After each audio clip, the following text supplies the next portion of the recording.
I was 53 years old, standing on my daughter's front porch in the middle of February, and I had nowhere else to go. That's not a sentence I ever imagined saying. Not me. Not Marlene. I was the woman who had everything organized.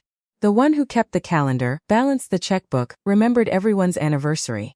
I had been a dental office manager for 21 years. I knew how to handle difficult situations. I knew how to stay calm when things fell apart. I thought I knew how to handle anything. I was wrong. Let me go back a little. Because you need to understand what led me to that porch. You need to understand what kind of woman I was before all of this happened, so you understand what it cost me to stand there with 2 garbage bags at my feet and my heart completely shattered. My husband's name was Neil. We were married for 26 years. We met at a Canada Day party when I was 25 and he was 30, and I thought he was the most confident, capable man I had ever encountered. He owned a small contracting company. He worked hard, or at least he appeared to. We bought a house in Barrie, Ontario, raised 2 kids. Our son Owen, who's 30 now, and our daughter Stephanie, who's 27. We were, by all outward appearances, completely fine. The problem with appearing completely fine is that sometimes you stop actually looking. You stop checking. You trust the appearance so much that you don't notice the cracks forming underneath, until the whole floor gives way. I found out on a Thursday. Not a dramatic Thursday. Not a day with any particular significance. I came home from work early because I had a headache, and I just wanted to lie down in a quiet house for an hour before starting dinner. The house wasn't quiet.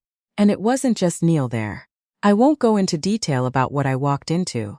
Some things don't need to be said plainly to be understood. What I will tell you is that the woman's name was Gwen, and I had met her exactly twice before at company barbecues, and she had shaken my hand both times and smiled at me, and I had thought she seemed perfectly pleasant. I stood in the doorway of my own bedroom for probably 4 seconds. It felt like 4 years. And then I turned around, walked back downstairs, sat down at the kitchen table and waited. Neil came down 20 minutes later. He was calm. That was the thing that undid me. He wasn't frantic, wasn't panicking, wasn't falling over himself to apologize. He sat down across from me at the table where we had eaten thousands of dinners, where I had helped the kids with homework, where we had opened Christmas cards every December, and he told me, calmly, like he was delivering a business update, that this had been going on for 2 years. That he had feelings for Gwen. That things between us had been over for a long time, and I must have known that. I did not know that. Or maybe part of me had known something was off and had chosen not to look at it directly, the way you sometimes don't look directly at something painful because looking at it makes it real. I don't know. I've spent a lot of time turning that question over. What I do know is that when he finished talking, he suggested that maybe it would be better if I found somewhere else to stay for a while. Just until things got sorted out, as if I were a guest who had overstayed her welcome in my own home. I want to be clear. The house was in both our names. I was not legally obligated to go anywhere. My lawyer told me that later, but in that moment I was not thinking about legal rights. I was thinking about the fact that I could not spend one more night under that roof. So I packed what I could fit into 2 large garbage bags. Some clothes, my medications, my laptop, a few things that mattered to me. And I left. I drove to Stephanie's place. Stephanie lives about 20 minutes away in a semi-detached house she shares with her partner Kyle. They've been together for 5 years. I had always had a decent relationship with Stephanie, or so I believed. We weren't the kind of mother and daughter who talked every day, but we had lunch together most Sundays, and I was always there when she needed something. I parked in her driveway and sat in the car for a few minutes, just breathing. My hands were shaking on the steering wheel. I kept thinking, she's my daughter. She's going to be horrified when she hears what happened. She's going to open the door and pull me inside and make me tea and tell me everything is going to be okay. I rang the doorbell. Stephanie answered. She took one look at me, tear-streaked, garbage bags at my feet, barely holding it together, and her face went through about 5 different expressions in 2 seconds. And then she stepped slightly back, not forward. She said she had to talk to Kyle first. She asked me to wait outside. In February, in Barrie. When it was -15, I stood on that porch for 11 minutes. I counted. When the door opened again, Stephanie came out alone. She didn't invite me inside. She stood in the doorway with her arms crossed over her chest, and she told me that Kyle wasn't comfortable with the situation, that they only had one spare room and it was being used as an office. That things between her and Kyle were in a delicate place right now and they couldn't handle extra stress in the house. That she was sorry, but maybe I should try a hotel. I looked at my daughter. 27 years old, healthy, employed, living 20 minutes away from the woman who had sat with her through chickenpox and broken friendships, and a miscarriage she'd had 2 years ago, that she hadn't told anyone else about, and she was asking me to try a hotel. I said, "Stephanie, I have nowhere to go." She said, "Mom, I just can't right now." And she went back inside. I stood there for another minute or two, I think. I can't be entirely sure. There was a ringing in my ears that had started and I couldn't quite make it stop. Then I picked up my garbage bags, put them back in the trunk, got in the car, and sat there in the driveway with the engine running because it was February and I needed the heat, and I had absolutely no idea what to do next. I called Owen. Owen lives in Calgary. He'd moved out there 8 years ago for work and had built a life. Good job in the oil and gas sector, a condo downtown. A girlfriend named Priya who I liked very much. He answered on the third ring and I could hear from the background noise that he was at a restaurant or a bar somewhere. When I told him what had happened, quickly, efficiently, because I am still, even in crisis, someone who communicates efficiently, there was a pause, and then he said, "Mom, that's awful, I'm so sorry." And then another pause. And then he said that obviously he was in Calgary, so he couldn't do much practically speaking, but that I should definitely get a lawyer and make sure I wasn't giving up my rights to the house. He did not offer to help me find somewhere to sleep that night. He asked if I had money for a hotel. I said yes. He said good. And that he'd call me tomorrow and that I should try to get some rest. I sat in that car for a very long time after I hung up. I want to tell you something about that moment, because I think it's the thing that changed me more than anything else. Not the betrayal from Neil. As devastating as that was. Not even Stephanie's closed door. It was this in that running car in the February dark and realizing that I was completely alone in a way I had never understood was possible. I had spent 53 years being reliable for other people. I had shown up. I had been present. I had answered calls and made meals and sat in hospital waiting rooms and driven people to appointments and managed every crisis I was handed. And in the single worst night of my life, there was no one to call. That is a specific kind of loneliness. It has a very particular weight to it. I ended up at a Comfort Inn on Bayfield Street. $69 a night. I took one room with one bed and I sat on the edge of that bed in my coat for about 20 minutes before I could make myself take it off. That was February 17th. I stayed at that hotel for 9 days. I went to work every day because what else was I going to do? And work was the one place where I knew exactly who I was. I scheduled appointments and handled insurance billing and kept things running, and no one there knew that I was going home every night to a hotel room with a single-serve coffee maker and a laminated room service menu. On the 4th day, I called a lawyer. Her name was Deborah and she was brisk and practical and exactly what I needed. She told me clearly I had rights to that house. Neil could not simply remove me from it. I had options. On the 7th day, I told my manager, a woman named Teresa, what was happening. Not because I wanted sympathy, but because I needed to think out loud with someone who wasn't going to make it about themselves. Teresa was quiet for a moment and then she said, "Do you have anywhere to stay?" And when I said I was at the Comfort Inn, she put down her coffee mug and said, "My basement suite has been empty for 4 months. You're not paying $69 a night when I have a perfectly good suite sitting empty." I cried, right there in the office. Real, ugly, completely undignified crying. The kind I hadn't let myself do yet. Teresa's basement suite was small. A bedroom, a bathroom, a little sitting area with a bar fridge and a microwave. It was private. It had its own entrance. It had a window that looked out at her backyard, and it was the kindest thing anyone had done for me in a very long time. I moved in on a Sunday. I paid her $700 a month because I insisted. I wasn't going to be anyone's charity case, but $700 a month in Barrie for a private suite with laundry access was extraordinary, and I knew it. So that was where I started. The divorce process in Ontario is not fast. It is not simple. It is, in fact, an extremely thorough dismantling of a life you built together, piece by piece. Deborah was excellent at her job. She was also honest, This would take time, and it would cost money, and I needed to be prepared for both. What I had going for me, I had been managing money my entire adult life. Unlike a lot of women I know who had handed financial decisions over to their husbands, I had always maintained my own savings account. Something my mother had told me to do when I got married, and which I had done, mostly out of habit rather than suspicion. I had $11,000 in that account that Neil didn't know about, because he had never thought to ask and I had never thought to mention it. $11,000.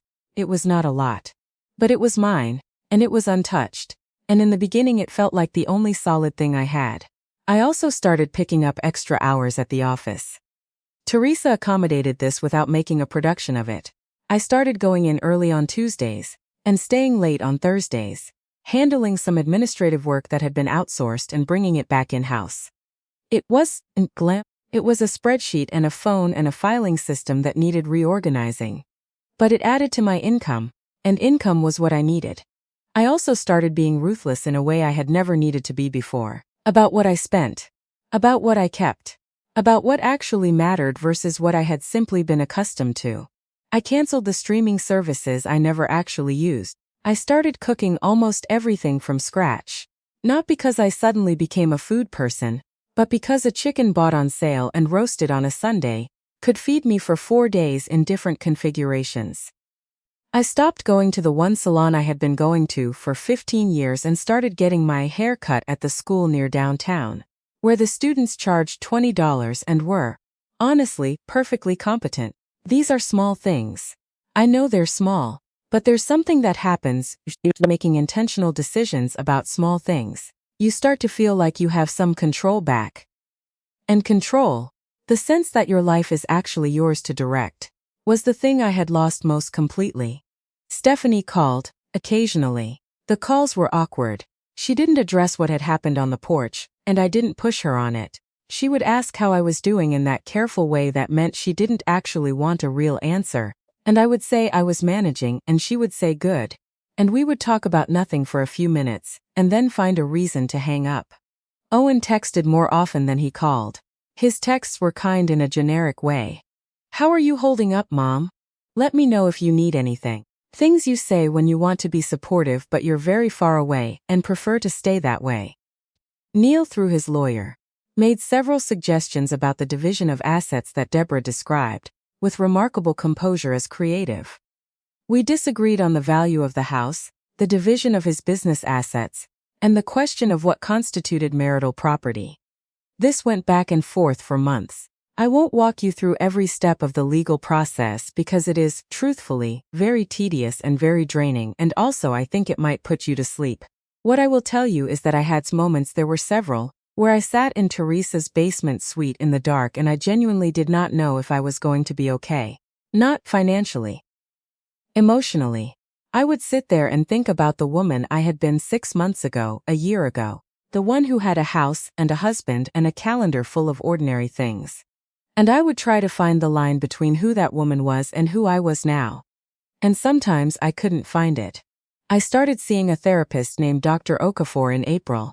She was covered partially through my work benefits, and I paid the remaining amount out of pocket. It was $60 per session after the benefit, and it was the best $60 I spent every week. Dr. Okafor did not tell me what to do. She did not give me inspirational speeches, or tell me I was stronger than I knew. What she did was ask very precise questions that forced me to actually look at things I had been walking around for years. The marriage, yes, but also patterns. The way I had organized my life around being needed. The way I had confused being reliable with being valued. The way I had spent decades being competent and efficient for everyone else and had almost no vocabulary for my own needs. Hard things to look at, but you can't fix what you refuse to see. Spring came, which helped. Something about the longer days. I started walking every morning before work. 40 minutes, same route, down to the waterfront and back. Not for exercise specifically, though that was a benefit. More because I needed something that was just mine. 40 minutes where I wasn't responsible for anything except putting one foot in front of the other. Teresa, somewhere in those spring months, started including me in more things at the office. Not out of pity. Teresa is not a pity person, but because she had noticed that I was genuinely good at aspects of the business that weren't strictly my job. I had started, on my own initiative, restructuring the patient recall system, and it had increased our rebooking rate by something like 18% in 2 months. She started asking my input on things. She talked about a possible office manager expansion role that would come with a salary increase. I started to believe, slowly and cautiously, that I might actually be building something.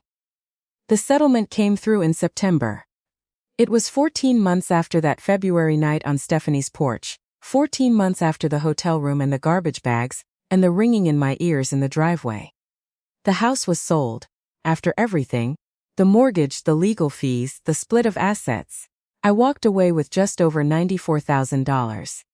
I sat with Deborah in her office after it was finalized and I said, "Is that it?" She said, "That's it." I drove back to Teresa's basement suite and I sat in the little chair by the window that looked out at the backyard and I allowed myself to feel that number for a while. $94,000. After 26 years of marriage and a house that had been my home for 19 of those years, that was what I walked away with. It wasn't nothing. It also wasn't everything I had given. But it was mine, completely, cleanly mine. I put $60,000 of it into a TFSA and a savings account. I used a portion for a deposit on a 1-bedroom apartment in a newer building about 2 kilometers from work. Bright, clean, 3rd floor with a view of nothing particularly remarkable. A parking lot, some trees, a piece of the sky, but mine. I signed the lease in October and moved in with the contents of Teresa's basement suite, which was not a lot, plus some things I'd slowly acquired. A proper coffee maker, a lamp I'd found at a second-hand shop on Dunlop Street, a set of dishes in a blue I had always liked but Neil thought was too bold. Owen flew in for the weekend when I moved. I had not asked him to. He offered and I was grateful for it. He helped me carry boxes and put together the bed frame, and we ordered pizza and ate it sitting on the floor because I didn't have a table yet, and it was actually one of the better evenings I'd had in a long time. He apologized that night. Not in a big dramatic way, but he said, "I should have done more. In February, I should have done more." And I said, "Yes, you should have." And that was for the time being enough. Stephanie came by the following weekend. She stood in the apartment looking around at everything, and I could tell she was doing some kind of internal accounting, measuring the place against some expectation, or perhaps measuring me against who I had been. She said it was nice. I said thank you. We had lunch at the table I had bought by then. A small round one from IKEA that had taken me 3 hours to assemble and that I was extremely proud of. And the conversation was easier than it had been for months. She didn't bring up February. I think she was hoping I wouldn't either. I brought it up. Not harshly. Not with recrimination or not primarily. But I told her clearly. What happened on that porch had changed something for me. Not ruined it. I wasn't interested in ruining my relationship with my daughter. But changed it. I knew something now that I hadn't known before, and I wasn't able to simply set it aside and pretend I didn't know it. Stephanie cried. She said Kyle had pressured her, and that she had panicked, and that she had been so ashamed of it, afterward she hadn't known how to address it. She said she was sorry. I believed her. All of it. The shame, the pressure, the genuine regret. I believed her, and I also kept the knowledge I had gained. Because the two things can both be true. Someone can be sorry and you can still hold the lesson. I told her I loved her. I told her I wanted us to have a real relationship, not a careful one. And I told her that what a real relationship requires, from both of us, is honesty, including when it's uncomfortable. She stayed for 3 hours that afternoon. When she left, she hugged me at the door for longer than she usually did. That was a start. I have been in this apartment for a little over a year now. 14 months if you want to be precise about it. Things are not perfect. Life doesn't reorganize itself into perfection and I've stopped expecting it to. But, let me tell you what is true. I was promoted at the office. The expanded role Teresa had mentioned came through in the new year, with a salary increase that has made a real difference. I am good at my work, and I am finally in a position where that is actually recognized and compensated. I have a morning, my own morning, the walk, the coffee I make myself, the 40 minutes before the world makes demands on me. I did not have that before. I had a morning that belonged to the household, to Neil's schedule, to the rhythm of a shared life that was not, I now understand, equally shared. I have relationships with the people in my life that are based on reality now, not on assumption. I know who showed up and who didn't. I know who Teresa is. I know who Dr. Okafor is. I know who Owen is when he actually tries. I know who Stephanie is. All of her, including the parts that failed me. And I love her anyway with clearer eyes. I know who Neil is. And I know who I am without him, which turns out to be something I should have been keeping track of all along. Last month Neil called. He called my cell directly. Not through the lawyers, which surprised me. He said he had heard from Stephanie that I was doing well. He said, and I will tell you this as exactly as I can remember it, that he was glad and that he had hoped things would work out for me. I said, thank you. And then I said I had to go, because I actually did have somewhere to be. Dinner with Teresa and her husband, which had become a fairly regular Sunday thing. I said goodbye to Neil and I hung up and I stood in my kitchen. In my apartment with my blue dishes in the cupboard. And I noticed I felt almost nothing. Not triumph. Not bitterness. Something closer to neutrality, which I am told is where you eventually get to if you do the work. I thought of something Dr. Okafor had said early on, when I was still in the basement suite and still very raw. She had asked me, if you had known 26 years ago what you know now, not just about Neil but about yourself, what would you have done differently? I didn't have an answer then. I thought about it for weeks. The answer I eventually came to is this. I would have kept my own name on things. Not just the savings account.